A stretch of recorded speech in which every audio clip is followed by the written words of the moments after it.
for Canada. We are only going to accept the best deal for Canada. That is very much informed. The initiation of shifting and seemingly arbitrary tariff threats by the Trump administration against Canada was far more than a simple trade dispute. It was a geopolitical lightning rod that profoundly electrified, galvanized, and united the entire Canadian populace in a powerful act of defiance. Welcome viewers to my channel. If you're new here, please subscribe, like my video and turn on notifications so you don't miss our next update. The measures, which initially included a significant 25% tariff on Canadian imports, were widely and correctly perceived not as a calculated economic strategy but as a blunt, unsophisticated, and frankly, heavy-handed instrument of raw political pressure. This perception was greatly exacerbated by President Trump's derisive comments and his frequent, unpredictable policy reversals, which together fueled a widespread and deeply felt sentiment that Canada was being treated not as a long-standing, trusted ally but as a subservient, subordinate nation that could be pushed around at will without consequence. This intense national indignation manifested itself in two primary and interconnected ways that rippled through every level of society. Firstly, a highly visible and vocal anti-American sentiment emerged, evidenced by public acts of protest such as the booing of the American national anthem at various sporting events. This was not just a one-off event, it was a clear, widespread sign of the public's emotional response and their collective frustration. Secondly, and perhaps more significantly, it sparked a powerful and profound resurgence of Canadian nationalism. Citizens, feeling a shared sense of threat to their sovereignty and a compelling need to reaffirm their collective identity, began to express their patriotism in their daily lives. This included a noticeable and deeply symbolic surge in the buying and flying of the Canadian flag, a simple yet potent symbol of defiance and national unity. This growing nationalism quickly moved from symbolic gestures to concrete, tangible action, fundamentally reshaping consumer behavior across the nation in ways that few had anticipated or could have predicted. The economic awakening, the Buy Canadian movement. This patriotic fervor swiftly translated into a powerful, grassroots economic movement that took hold of the country from coast to coast. A survey conducted during the initial tariff threats revealed a remarkable finding: a staggering 85% of Canadian consumers intended to actively replace American-made products with Canadian alternatives.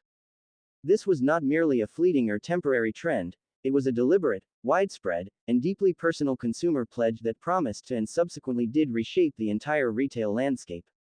Major Canadian media outlets, recognizing and amplifying the public's mood, became instrumental in guiding and accelerating this movement. Newspapers and online platforms published extensive how-to guides and product lists that prominently highlighted Canadian brands, empowering citizens to make a difference with their purchases. For example, the Toronto Star published a detailed How to Buy Canadian primer that recommended specific domestic products, from Savour eggs and Good Leaf Farms produced to common household staples like Royale toilet paper. These comprehensive guides also educated consumers on how to confidently identify truly Canadian products, advising them to look for official logos like the Blue Cow logo on dairy products, which serves as a guarantee that the milk and its ingredients are 100% Canadian. This accessible and practical information empowered consumers to vote with their wallets, strengthening the domestic economy and sending a clear, unequivocal message of protest and self-determination to their southern neighbors. Canadian businesses were quick to adapt and capitalize on this profound shift in consumer behavior. Per Bank, the CEO of Loblaw, a leading Canadian grocery chain, publicly noted on LinkedIn that weekly sales of Canadian products had seen a significant double-digit increase. In a strategic and savvy response, Loblaw began to implement tactical changes in its stores, introducing new displays and prominent signage specifically designed to help shoppers easily identify and purchase Canadian-made goods. This astute move not only boosted sales of domestic products but also solidly cemented the company's image as a patriotic supporter of Canadian industries and a champion of national pride. The company, in effect, became a symbol of the movement itself. Navigating global supply chains, the quest for transparency. The Buy Canadian movement, while powerful and impactful, was complicated by the intricate and often opaque reality of globalized trade. Decades of free trade had created complex and interconnected supply chains that frequently obscured a product's true country of origin. A product might be made by a Canadian company but still rely heavily on ingredients or components sourced from the US or other countries, making it difficult for consumers to be sure of their choices. This inherent complexity led to a new kind of consumer challenge and a growing demand for accountability and clarity. As the CEO of Vancouver-based brand Bloom explained, their customer service departments were fielding detailed and persistent inquiries from consumers who wanted to know the exact sourcing of every single ingredient, from cocoa beans to herbs. This intense demand for transparency led to a wave of innovation. Several new mobile applications, such as Buy Beaver and Maple Scan, were quickly developed to directly address this critical need.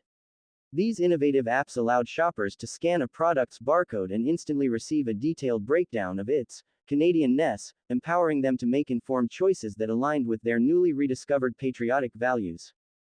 A visceral response, beyond economic logic. The Canadian response was not limited to economic actions. It also included highly symbolic acts of cultural defiance, such as the witty and humorous rebranding of the Café Americano to the Canadiano in some coffee shops, a clever and lighthearted protest against American cultural influence. More direct retaliatory measures were also taken, including individual citizens canceling planned vacations to the U.S. and provincial liquor control boards temporarily pulling American brands from their shelves, a move that directly and tangibly impacted producers like the maker of Louisville-based Kentucky bourbon. The article correctly identifies that the root of this widespread response was not in wonky economics or rational financial calculations but in a deep, emotional, and visceral feeling of betrayal. For many, the tariffs were not a legitimate trade dispute. They were a deliberate and malevolent attempt to harm Canada's economy and its cherished sovereignty. This sentiment was intensely amplified by President Trump's dismissive rhetoric, such as his reference to Prime Minister Justin Trudeau as governor, a comment that was widely and correctly interpreted as a deliberate attempt to diminish Canada's status as an independent nation. This powerful sense of betrayal by a longtime ally fueled a feeling of righteous indignation that unified the population.